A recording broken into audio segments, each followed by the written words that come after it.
Hola amigos, mi nombre es Cowley. A partir de hoy os voy a relatar casos reales de crímenes y misterios.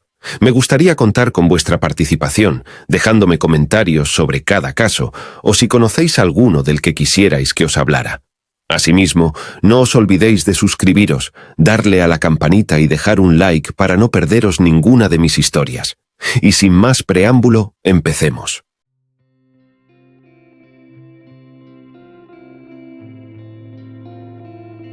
Hoy nos sumergimos en la vida de Jane, los eventos que llevaron a su muerte y el misterio que rodeó su caso hasta su reciente resolución.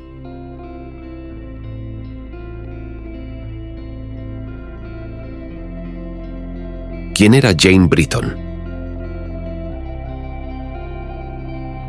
Jane Britton nació en 1945 en Massachusetts, en el seno de una familia con fuertes lazos académicos.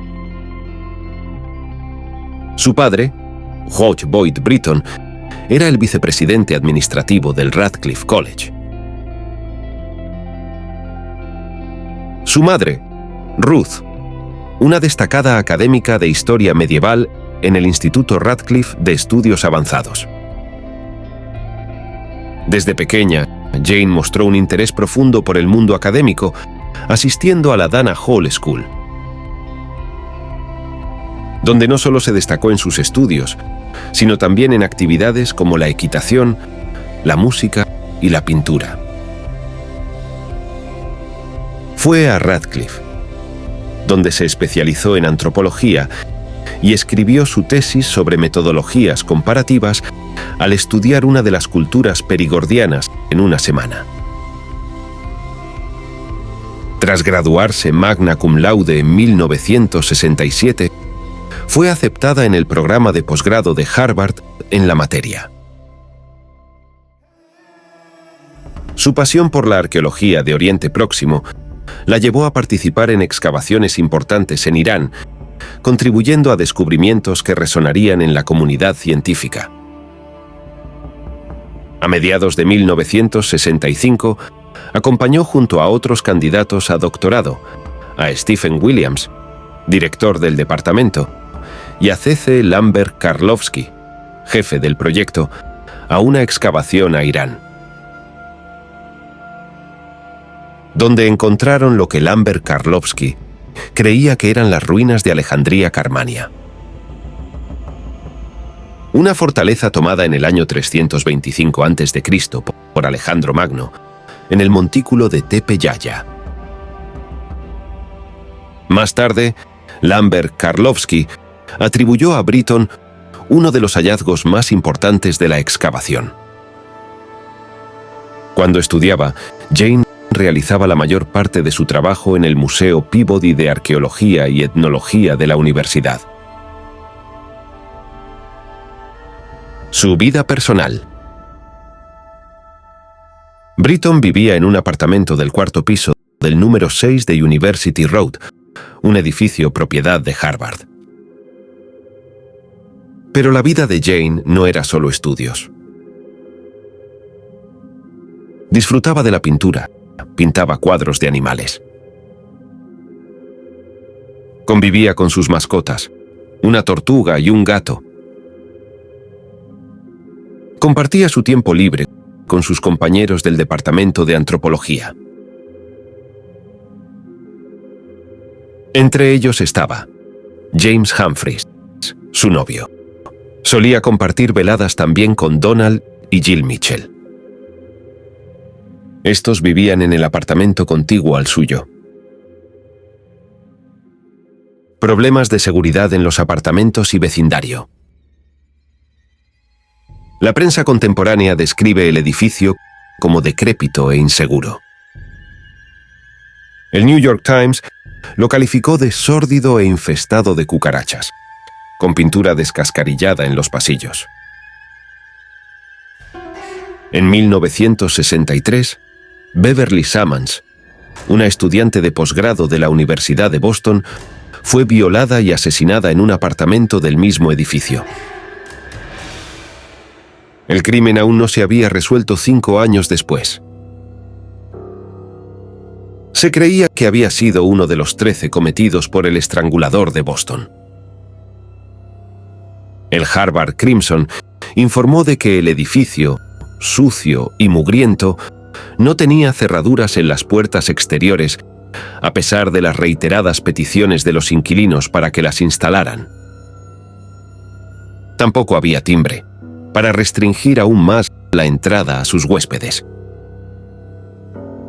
La puerta del propio apartamento de Jane tenía una cerradura tan poco funcional que rara vez la utilizaba.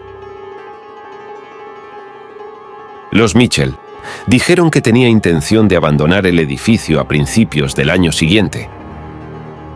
La delincuencia callejera también se había convertido en un problema en el barrio durante los meses anteriores. The Tech, el semanario estudiantil del Instituto Tecnológico de Massachusetts, también situado en Cambridge, informó de que varios estudiantes y profesores de Harvard habían sido víctimas de atracos o intentos de atraco en la zona comprendida entre Cambridge Common y las residencias universitarias de Radcliffe a finales de 1968. Amigos de Jane recordaron que, mientras estudiaba en Radcliffe, se había enfrentado a un atacante en Common con una navaja, cortándole la ropa en el suceso. El incidente no había sido denunciado a la policía. La noche del asesinato. La noche del 6 de enero de 1969, Jane y James se reunieron con otros compañeros de clase de antropología para cenar en un restaurante local. Posteriormente, la pareja fue a patinar sobre hielo en el Common. Regresaron al apartamento de Jane a las 22:30. James se fue de allí a las 23:30. Después Jane fue a casa de sus vecinos a tomar una copa a las 12:30. El descubrimiento del crimen y la escena. El 7 de enero era un día importante para todos los candidatos a doctorado en antropología, ya que era el día de sus exámenes generales. La culminación de la parte presencial de sus titulaciones, tras la cual comenzarían a trabajar a tiempo completo en sus tesis. Jane no asistió, lo que sus compañeros consideraron inusual en su compañera, que había mostrado tanta dedicación a sus estudios. James la llamó en repetidas ocasiones esa mañana, pero ella no contestó. Preocupado, fue a su apartamento. Como la puerta no estaba cerrada, pudo entrar y encontró su cuerpo boca abajo en la cama, con el camisón puesto sobre la cabeza y una alfombra y un abrigo de piel sobre la parte superior del cuerpo. Pensando que estaba enferma, fue a la puerta de al lado y preguntó a Jill Mitchell si podía echar un vistazo más de cerca. Cuando lo hizo, descubrió el cuerpo sin vida de Jane, víctima de un violento asesinato. La escena del crimen presentaba signos de lucha, y pronto quedó claro que Jane había sido asaltada y asesinada en su propio hogar.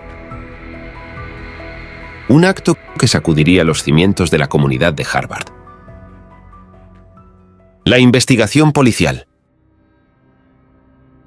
La policía de Cambridge se apresuró a investigar el crimen. En el apartamento de Jane recolectaron pruebas e intentaron reconstruir los eventos de aquella fatídica noche. El médico forense la declaró oficialmente muerta. Tras realizar la autopsia, encontró múltiples laceraciones en la cabeza con fracturas craneales subyacentes, así como un hematoma en el brazo. Dictaminó que la muerte había sido un homicidio por traumatismo por objeto contundente ocurrido unas 10 horas antes de que se descubriera el cadáver. No se habían llevado nada de valor del apartamento. Se llamó a la Policía Estatal de Massachusetts para que rastreara el apartamento en busca de pruebas forenses. Sin embargo, sí encontraron un conjunto de huellas dactilares que no coincidían con las de la víctima, ni con las de ninguna otra persona que los investigadores supieran que había estado en el apartamento. Por la forma de las heridas de la cabeza, el arma homicida tenía una punta, pero los investigadores no pudieron determinar exactamente qué se había utilizado. Era algo afilado, como un hacha o una cuchilla, dijo Leo Davenport, detective principal del caso. Más tarde especularon con la posibilidad de que se hubiera utilizado una piedra de 10 por 15 centímetros con un extremo puntiagudo, un recuerdo que Jane se había llevado de la excavación iraní. La piedra desapareció, y la policía estatal no encontró ningún arma en el apartamento. Los resultados finales de la autopsia, una semana después, tampoco aportaron ninguna información nueva. No sabemos nada, más de lo que sabíamos sobre el asesinato cuando empezamos, declaró al Times el fiscal del distrito del condado de Middlesex, John Droney. No hay ningún sospechoso. Las pistas y los medios de comunicación. La investigación del edificio, junto a la de sus inquilinos, produjo algunas pistas. Un niño de otro apartamento del edificio recordó haber oído ruidos extraños en la escalera de incendios esa noche. Otro vecino de Jane dijo a la policía que había visto a un hombre huyendo del edificio a la 1:30 de la madrugada. Lo describió como de 1,80 m de estatura y 77 kilos. Debido a las conexiones entre Harvard y Radcliffe, el caso atrajo la atención de los medios de comunicación nacionales. Gran parte de la información se centró en un aspecto inusual del caso. El cuerpo de Jean, así como el suelo, las paredes y el techo, estaban rociados con un polvo marrón rojizo que se identificó como ocre rojo u óxido de hierro. La policía comentó con el profesor Williams el caso. Le habló sobre el raro hallazgo. Este dijo que los antiguos iraníes, junto con muchas otras culturas del mundo, rociaban sobre los muertos con este polvo como rito funerario. La forma en que la ropa de Jane había sido utilizada para cubrir su cuerpo, la falta de interés del asesino por llevarse sus objetos de valor, llevó a especular que había sido asesinada por alguien que la conocía de Harvard y no por un extraño. Lambert Karlovsky calificó esa idea de completamente inventada y sin fundamento. No obstante, Williams facilitó a la policía una lista de 100 estudiantes y profesores del departamento que podrían haber tenido ese conocimiento. La mayoría de los cuales testificaron en una vista del gran jurado celebrada en febrero, acelerada porque muchos de ellos iban a salir del país para excavar en unos meses. Pero al mismo tiempo, descartó los rumores de que hubiera habido fricciones entre los miembros del equipo en Irán que pudieran haber motivado a alguien a cometer un asesinato. Muchos de los amigos de Britton no podían imaginar que alguien quisiera matarla. El 10 de enero se celebró el funeral. La policía de Cambridge filmó durante el mismo para ver si había alguno de los asistentes hubiera estado implicado y se delatara por su comportamiento. Se sometió a James y a los Mitchell al detector de mentiras. Los detectives intentaron hablar con todas las personas a las que se hacía referencia en su agenda personal y también a las que aparecían en su agenda telefónica. 3 días después del asesinato, la policía de Cambridge anunció que había encontrado la piedra, pero no dijo dónde. En una rueda de prensa especial sobre el caso, el jefe James Regan dijo que a partir de entonces, los detectives necesitarían su permiso para revelar cualquier información sobre el caso. Afirmó que esto se debía a imprecisiones en la información sobre el caso. Las especulaciones de los medios se centraron en la activa contracultura de la época, muy presente en Cambridge.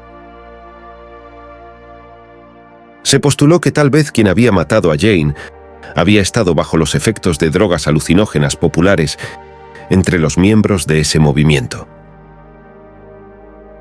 Caso sin resolver. Tras la investigación inicial, no surgió más información de valor, y el caso se quedó en suspenso. Sin embargo, nunca se cerró. La policía aludía que no se podía hacer público ningún documento, alegando que la investigación estaba en curso. Las pruebas del caso se conservaron en buen estado, y cuando los investigadores dispusieron de pruebas de ADN a finales de la década de 1980, acabaron analizando el semen dejado por el asesino. No se encontraron coincidencias con los perfiles de los delincuentes conocidos en aquel momento, como tampoco las hubo en una nueva prueba realizada en 2006.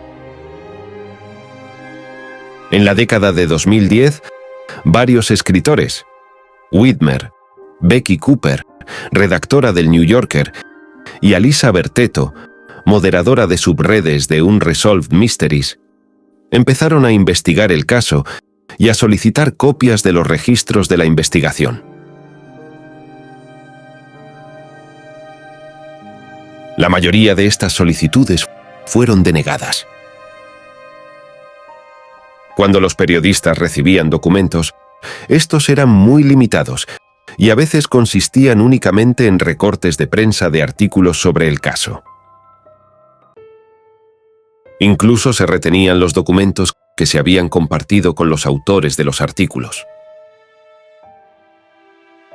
Whitmer observó que se trataba de una pauta habitual de las fuerzas de seguridad de Massachusetts, que se negaban a facilitar toda la información sobre casos antiguos, salvo la más básica. Tanto él como Cooper, que había dejado la revista para dedicarse a tiempo completo a la publicación de un libro sobre el caso Britton, y Bertetto presentaron demandas contra la ciudad de Cambridge para forzar la divulgación de los expedientes de los casos, argumentando que la divulgación de información sobre casos que llevaban mucho tiempo sin resolverse en otras jurisdicciones había generado nuevas pistas. Durante la preparación de las vistas judiciales de los casos, la policía y los fiscales revisaron toda la información de que disponían. Mientras lo hacían, volvieron a examinar las pruebas de ADN y consideraron si había llegado el momento de volver a procesarlas, con la esperanza de encontrar una coincidencia. La policía estatal les dijo que las nuevas técnicas forenses podían procesar una mayor cantidad de ADN, lo que aumentaba las probabilidades de encontrar una coincidencia esta vez. Los investigadores decidieron volver a intentarlo. Resolución y cierre del caso.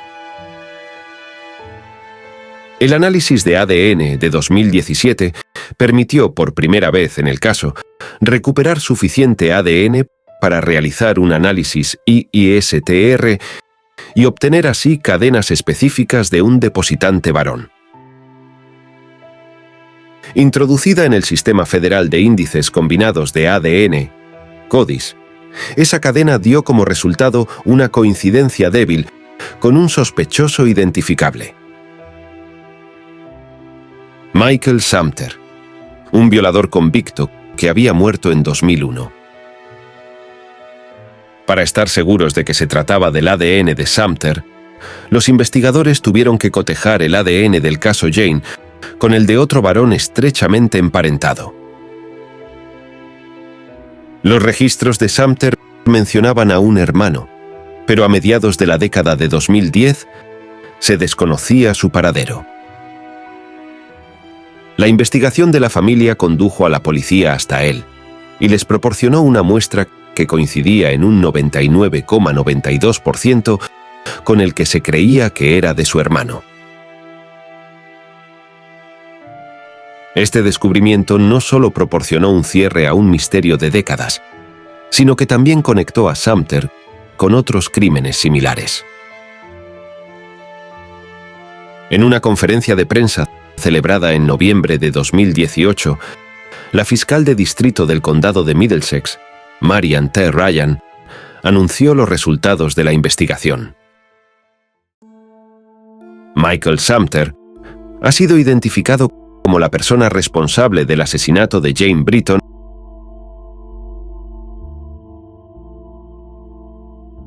Aunque Sumter no pudo ser juzgado debido a su fallecimiento, Ryan declaró que confío en que el misterio de quién mató a Jane Britton haya sido finalmente resuelto y este caso quede oficialmente cerrado.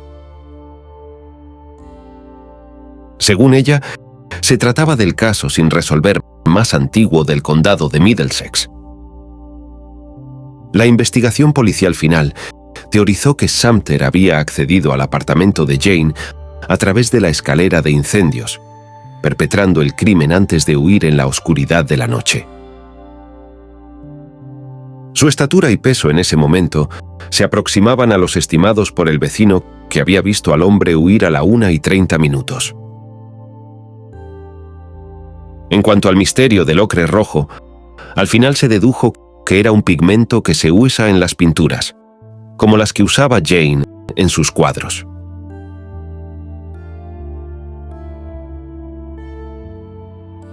Inicialmente parecía una pista crucial. Finalmente se consideró una distracción del verdadero curso de los acontecimientos.